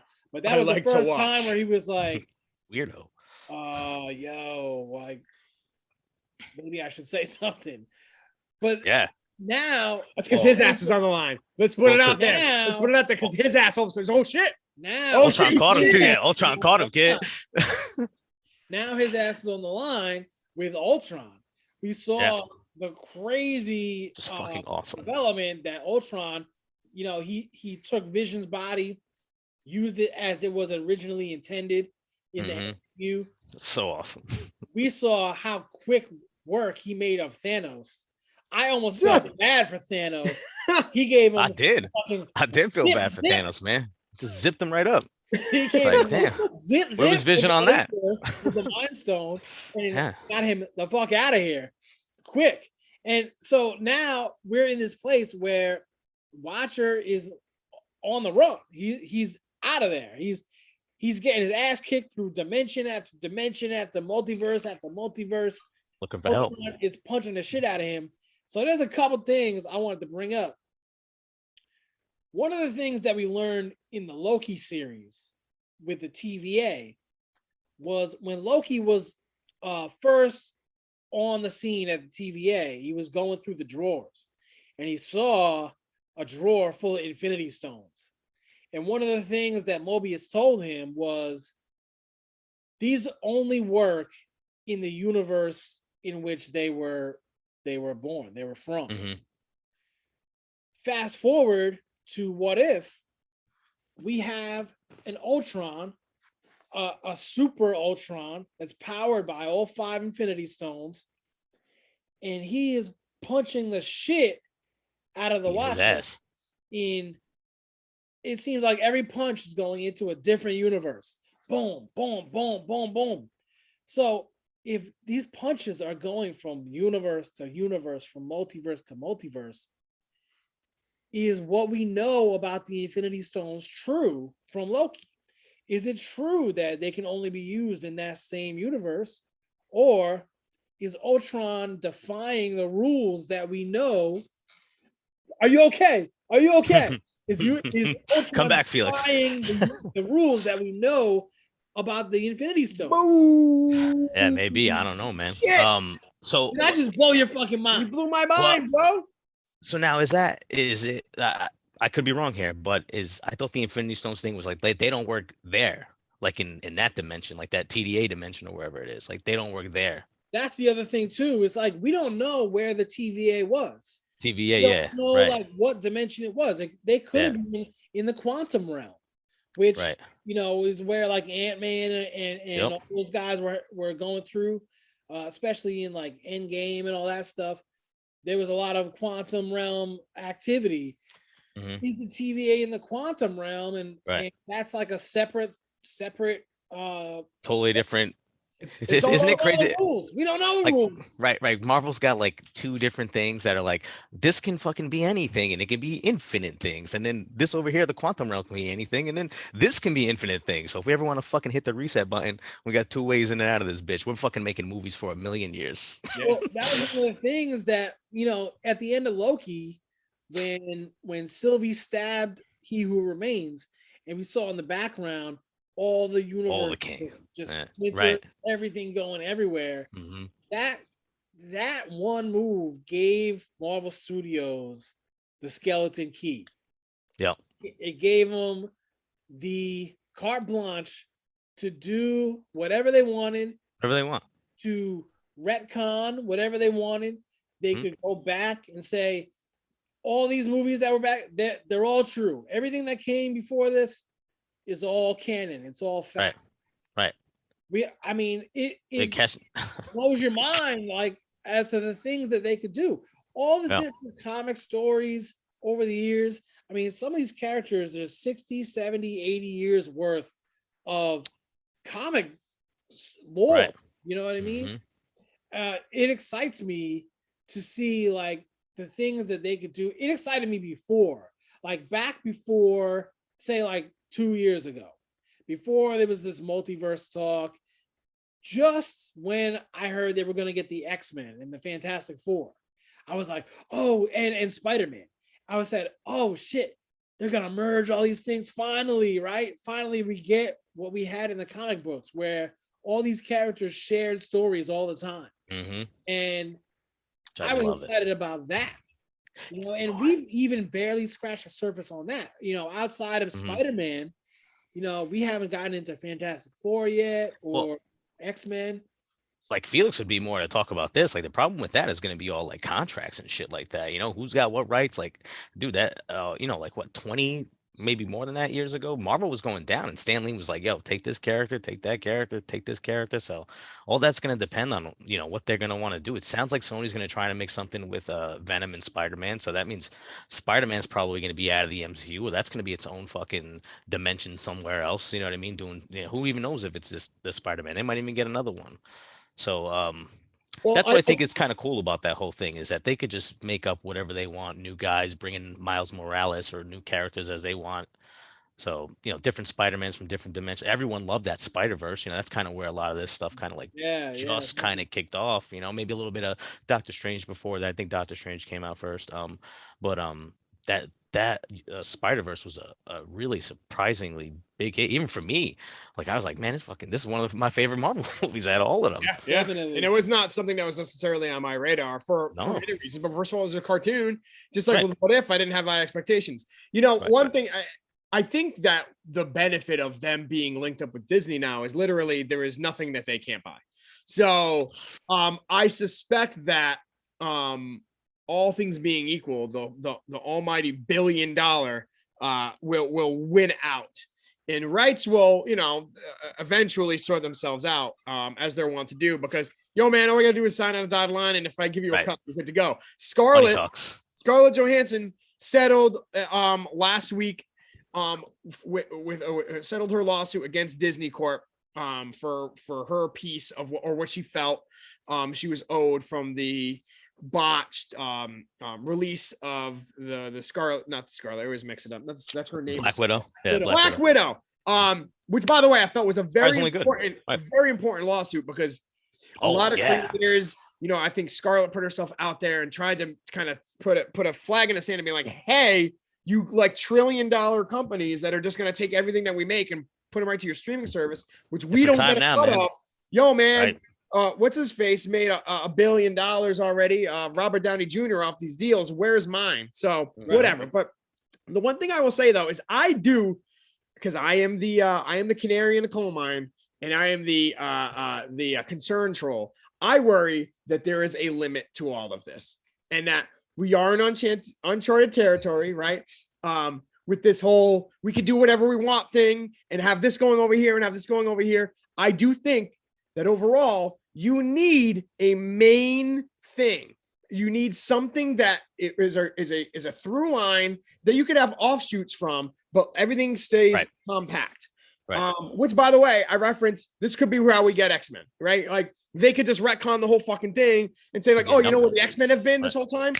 In this universe over here. Right. So it's fine. I'm down for that. Of course, I would love the X-Men to come back, but I just worry that we will reach a point. There will be some fatigue. There is always fatigue with this shit. So I know we haven't seen it yet. But there is a limit. I don't necessarily agree that there's a limit. I mean, so if we go all the way back to the very first X-Men. Like Iron Man. Oh, X-Men. Sure. Go ahead. We go back to the X-Men movie. So X-Men was a hit. You had a lot of the core X-Men. You had Hugh Jackman's, introduction as Wolverine. You had Patrick Stewart. You had all the big stars in X-Men.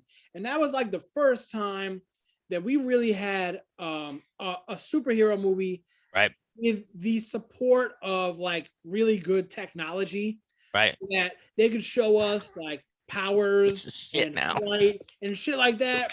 It's so bad now. Super corny, right? Kind of look corny. At the time, it was the shit, though, right? At the time, we were lying to ourselves, gentlemen. Right. At the time, it looked all right.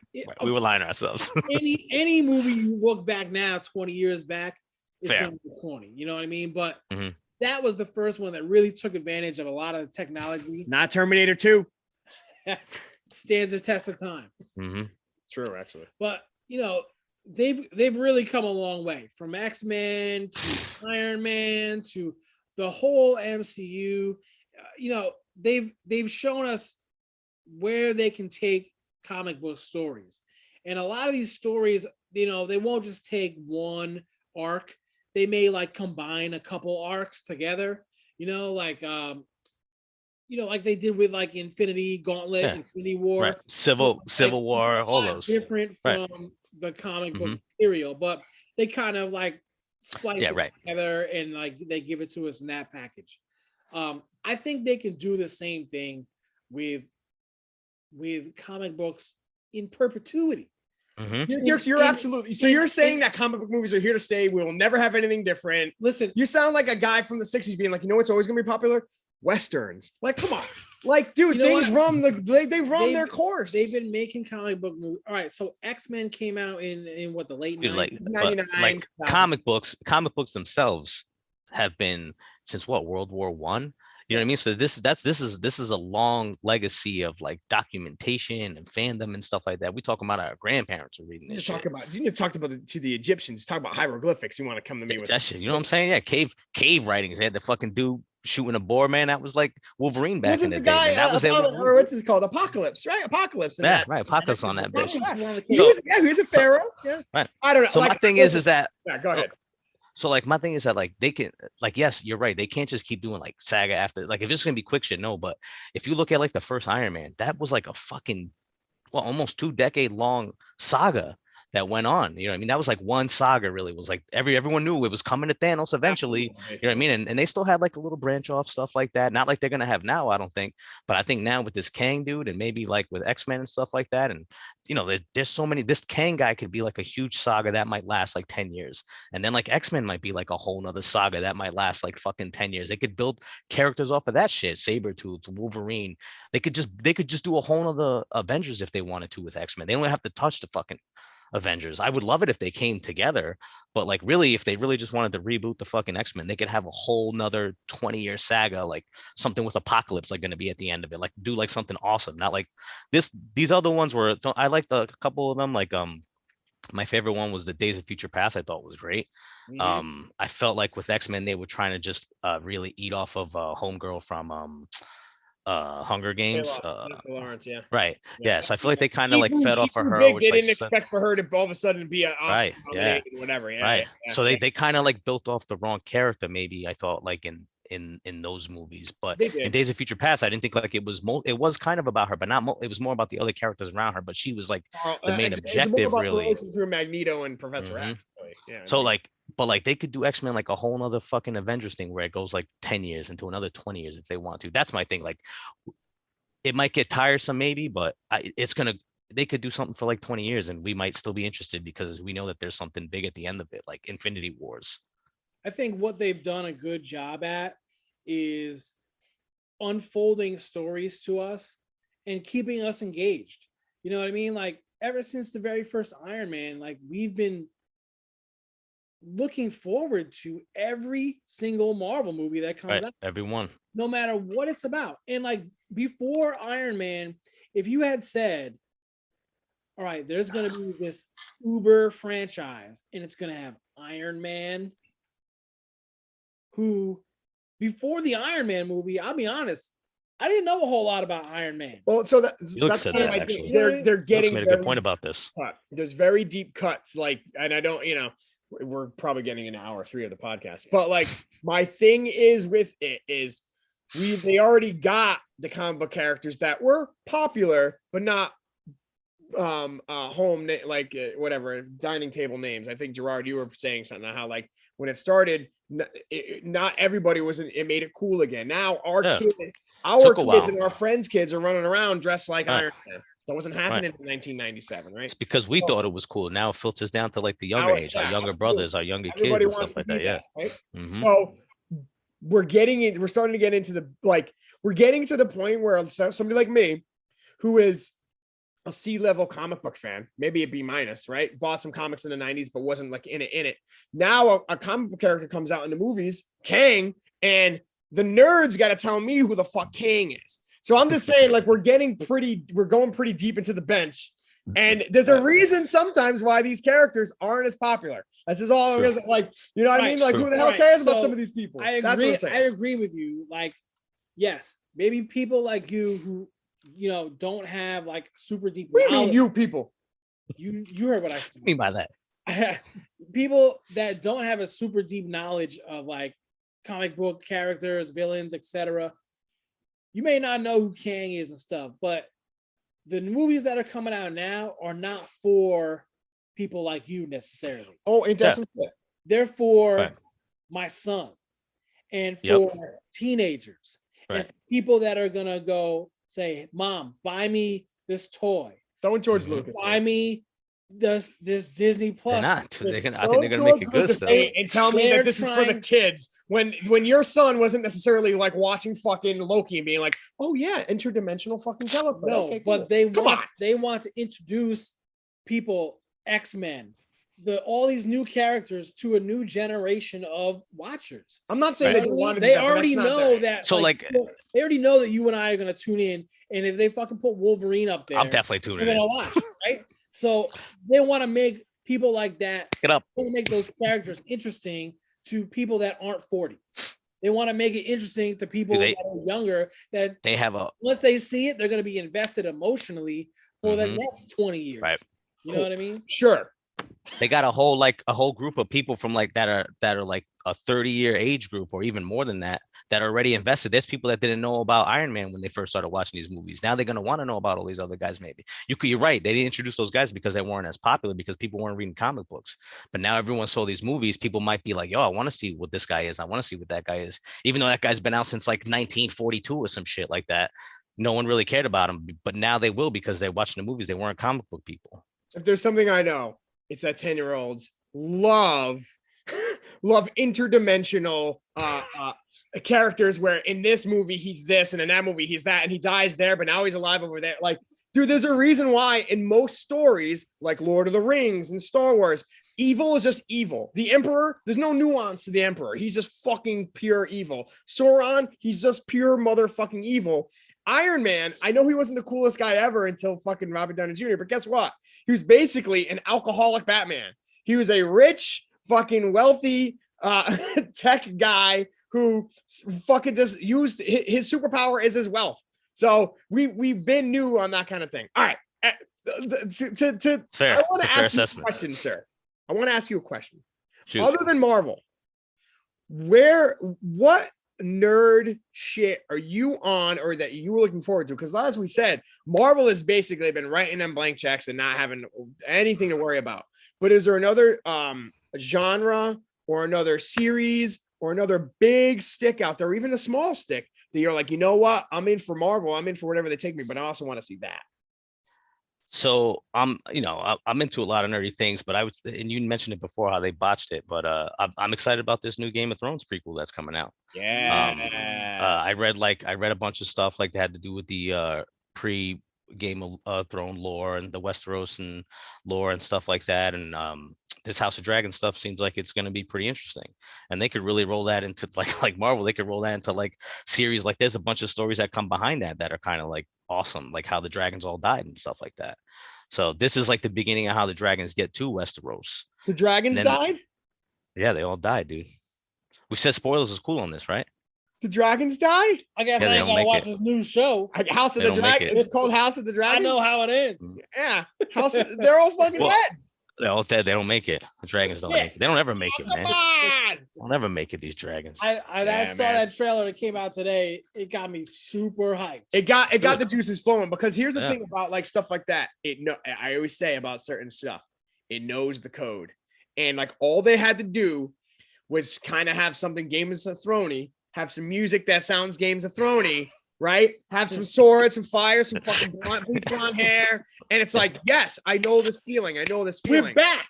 And it's Subscriptions are going up, baby. Yeah, man, it just felt good. Going up. It's like when they come out in the next Batman movie, like it's gonna feel right. It's gonna feel right because there's some things that know our DNA and I know the sequence, and I'm down for that. I'm totally in that with you. I have measured expectations for the new Matrix movie. Measured expectations. I Me know I'm too. gonna see some cool shit, but Right. But I have measured expectations. Yep. And I'm just interested to see what they do in Star Wars next, man. Like Star Wars is actually my favorite all around, like kind of nerd shit. And I'm super invested in all of it. I have more thoughts and feelings than we should share ever in a public space. And whatever they do next, I'm here for. I think we're gonna 'cause get. I'm in love with that fucking I shit. think we're gonna get the Book of Boba Fett in December. Yep. Yep. All that shit. Yeah. Yeah. I think That that should the be good. Mandalorian Hell is yeah. good. That's exactly the kind of Star Wars that essentially any fan wants to see. Like, look at where we at, man. Boba Fett's getting his own show. I know. How crazy is What that? the fuck are we complaining about? I'm out Remember when here being like, he came out on The Mandalorian? We're like, holy shit, dude. The same actor and everything. He's getting his own show. Yeah.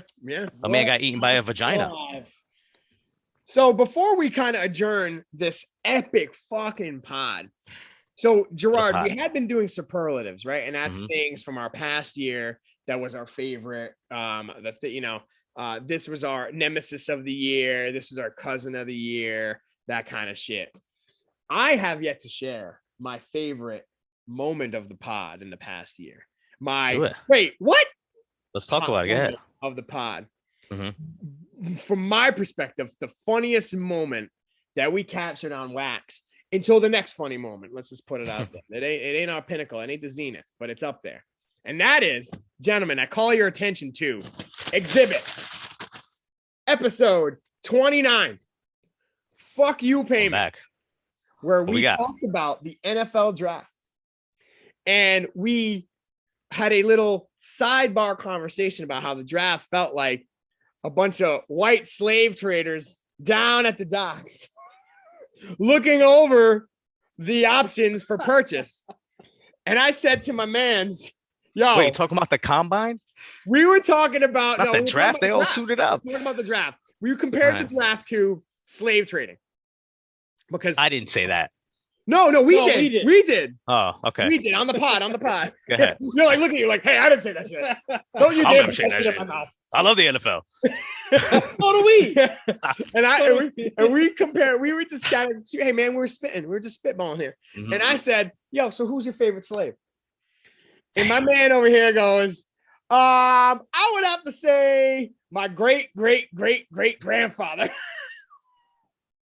And I had like my most heartfelt guffaw on this pod. And for those who don't know, go find the episode 29. Fuck you, pay me. It's in the first block.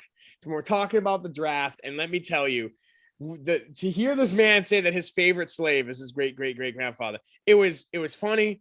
It was also kind of fucking sad. But hey, man, we love to see it. Hey. Yo, that's my favorite. That's my favorite slave too, kid. That's my favorite slave too. Absolutely, shit, man. Shout out, great grandpa Willis, man. What's up? Shout out, kid. Shout out. Shout out to the man. My wait what moment is kind of half big, but Oh, but I'm we got new rules. New rules. Got new rules. So it was. I'm not sure what episode it was. Checking the rule book. We were having a conversation about movies that we hadn't seen. Oh yes, Willis. And I shocked the world. Stunned. I shocked. Thought I knew everything about me. If you told me you were a Nazi, I would have been less surprised. Yeah, I agree with my man. Shawshank Redemption makes no sense. I don't understand. No, I mean, it makes I couldn't believe it when I just saying it. I had to go back a couple times. Like, nah, I didn't hear that right. Nah, I heard that right. He said, "Did or didn't?" Let me move on. I don't think I've seen one movie more than Shawshank Redemption. That's what he said, right? That's what he said. Right. So this blew your fucking top.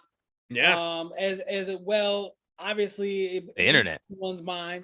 Yeah. I had to the next day go and view Shawshank Redemption thoroughly. And the next week I came with the hot take. A take that I had never heard before. Do we have the internet, man? We got Twitter, man. We've heard every take. The whole Jar Jar Binks is a Sith Lord. It's fucking far out shit that I fucking can't stand. And you came through with the topper of them all. Fuck Jar Jar being a Sith Lord. Sir, you suggested that Andy Dufresne. He did that shit. He did that shit. Oh, he did that shit. Yo, Gerard, so let me ask you. Do you think Andy did that shit? Oh, he did that shit. Oh, yeah. He shot that bitch. He blasted her, dude. Hell yeah. Fuck around. You know why?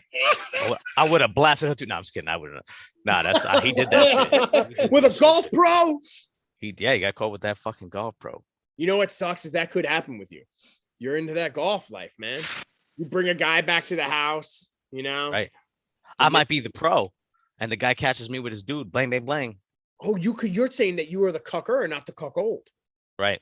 Damn. I'm just there for a good time. I didn't know this dude was with somebody. This dude was with somebody who for a good time, not a long time. Yeah, absolutely not a long time. Absolutely. No. Speaking of a long time, this podcast was both a good time and a long time. Great. We made it, man. We made it to 52 weeks in a row. What? Isn't that crazy? Year, man. Yeah. It's blowing our mind, man. Like, we can't believe it. It's been 52 weeks. We've been doing this shit week after week after week after week. And a week after that, too. A week after that. Yeah. I didn't. You guys going to be on next week? You guys going to be on next week? We're going to be on next week. Sure. I'll probably be a father sick 2 times over, but I'm going to be there. Right. Yo. Thank you so much for having me on, man. I'm so proud of you two, man. This is fantastic, man. You guys, I know you guys get a lot of shit and stuff. I give you guys shit, you know. This ain't easy to put yourself out on there, man. You guys have very good opinions, and you guys are very strong about your opinions, and you put yourself out there, man. I'm proud of you guys, man. Keep it going, bud. Keep it going, man. We love you. We appreciate that. Love you guys. Love you too, guys, man. Yeah, man. Love you guys. Coming on here with us tonight. It's been an honor to have you as one of our favorite guests. Let's go. Do it. Yo. Let's go. Let's go. 27 rings, motherfucker. Let's fucking get this motherfucker. Get it. Oh, shit. Oh, man. He's getting hyped. Yo, so let's sign off in the way that we always do. But we got the third round here tonight.